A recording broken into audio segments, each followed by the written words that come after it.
ଯାଜପୁର ଅଧିଷ୍ଠାତ୍ରୀ ଦେବୀ ମା ବିରଜାଙ୍କୁ ଦର୍ଶନ କଲେ ବାଚସ୍ପତି ପ୍ରମିଳା ମଲ୍ଲିକ।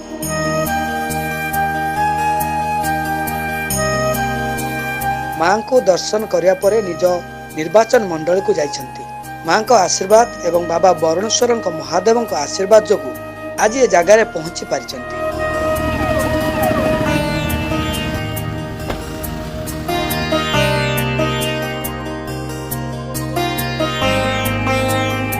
ତେବେ ଓଡ଼ିଆ ଘରର ସଂସ୍କାର ଓ ପରମ୍ପରାକୁ ଭୁଲି ନାହାନ୍ତି ବାଚସ୍ପତି ପ୍ରମିଳା ମଲ୍ଲିକ। ସେଥିପାଇଁ ତ ମାଙ୍କୁ ଦର୍ଶନ କରିବା ପରେ ବ୍ରାହ୍ମଣ ମାନଙ୍କ ଠାରୁ ମୁଣ୍ଡିଆ ମାରି ଆଶୀର୍ବାଦ ନେଇଛନ୍ତି।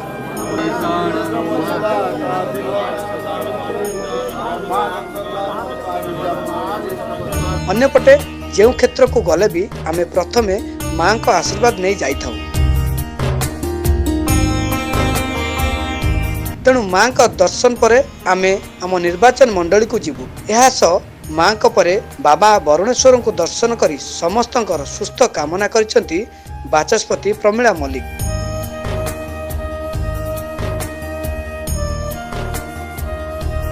ମାଙ୍କ ଦର୍ଶନ ସମୟରେ ବିଜୁ ଜନତା ଦଳର ଜିଲ୍ଲା ସଭାପତି ସରୋଜ ମହାପାତ୍ର ଉପସ୍ଥିତ ରହି ମାଙ୍କୁ ଦର୍ଶନ କରିଥିଲେ।